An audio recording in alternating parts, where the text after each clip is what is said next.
So a warm good morning to all. At the outset, I would like to thank KSOS for giving me this opportunity. So today I'll be clearing out all your doubts regarding ocular hypertension. So how many of you treat here ocular hypertension? Can hands up if you see a patient with IOP high? Yeah, yes. As Madam told, we should see what all things and then treat. Okay, so we'll go through it. So I'll be dealing about the definition, what is our queries, the OHTS landmark study, the risk stratification and the management options, and we'll summarize the management at the last.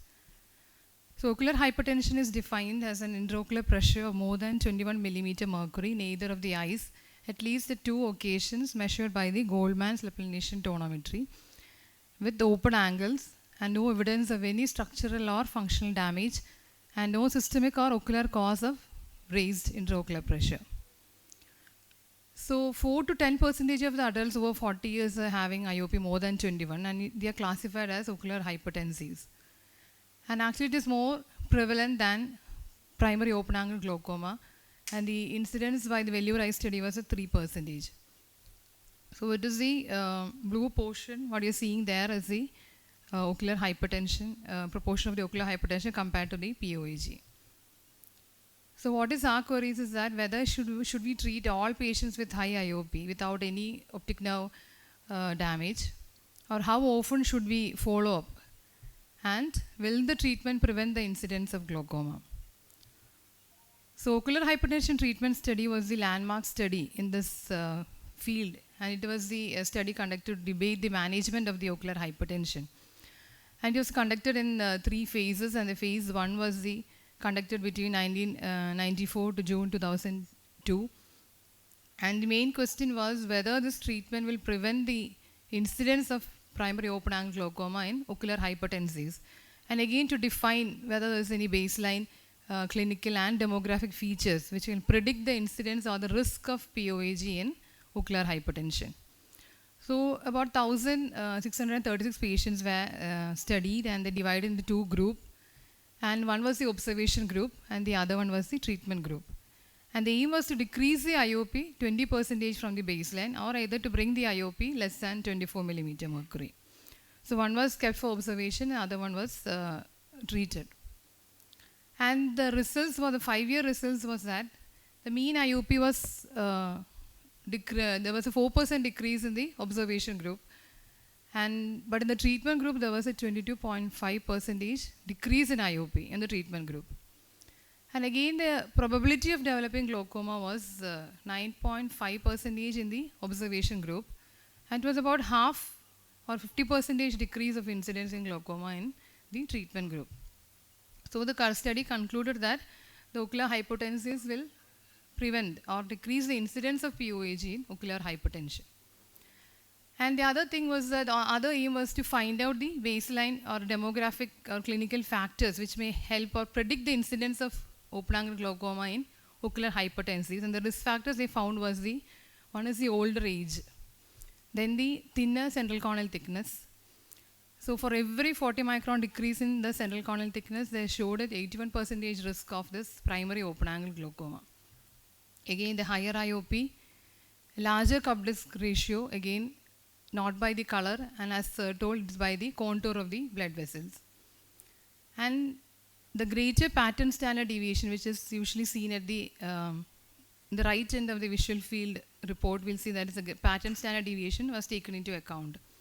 And with each 0.2 decibel increase in the pattern standard deviation, there was a 22% increased risk of POAG in those ocular hypertensives. So these were the risk factors, and among those factors, central corneal thickness was the most important factor, which showed a 71% relative risk increase in the relative risk for POAG. And this is our pattern standard deviation, which is usually seen at the right side of the visual field, which is taken into account in this study. So what is the problem of this OHTS one was that they told that it is not cost effective to treat all the patients with ocular hypertension because of the increased prevalence, the side effects, cost, treatment and all.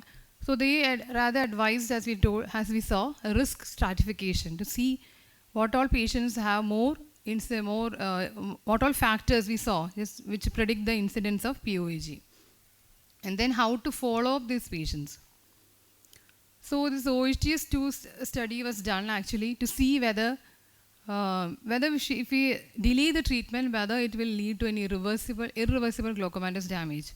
So which group was kept for observation? They started treatment in the observation group, and they named it as the delayed medication group, and the delay was about for 7.5 years. And the other one continued as the early medication group. So it was the delayed medication group and the early medication group.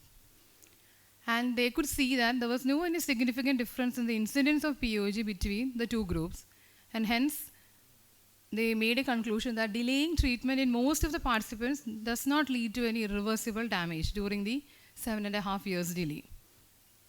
And they also told that the benefit is more in the high risk individuals, and there is only little benefit in the low risk. So that was their conclusion after the OH2S study. So whether we should treat only the high risk and no need of treating the low risk patients.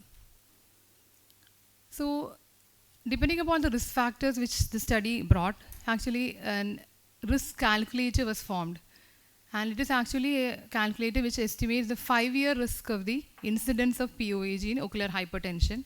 And just if you can go the online, you can just see the if you click it, the thing will open and you can just enter the values and it will give you the risk. And the methods of measurement was, they had particular measurements. The age was entered, okay. The IOP is actually an average of the 3 measurements using Goldman's appellation tonometry. CCT again, at least 3 measurements using ultrasonic pachymetry. The vertical cup disc ratio is by, as I told you, by the contour method. And the pattern standard deviation. So that the baseline, a proper evaluation should be done to the patient. The IOP should be measured, the CCT should be measured. Again, the proper fundus examination should be done, and the visual field should be done for entering these proper values into those calculators. And this again the STAR calculator, which included the same risk factors. So this is our point system. So there was a point system was introduced. So depending upon the age, you can see depending upon the age, the IOP, the CCT, again the cup disc ratio and the pattern standard deviation, and the risk is given at the end. And they classified it as, if the risk is less than 6%, they were considered as a low risk, 6 to 13% under the moderate risk, and more than 13% under the high risk for POG incidence. So we have a patient here, a 54-year-old patient with an IOP of 24 in the right eye and 26 in the left eye with open angles. His CCT again the normal range, and the pattern standard deviation was less than 2 with a vertical cup disc ratio of 0.3 and 0.4 respectively. So if you are entering into this risk calculator, you can just enter the age, and then the intraocular pressure is being entered. It's the average of the 2 eyes. Again the CCT measurement, at least 3 measurements by the ultrasonic method.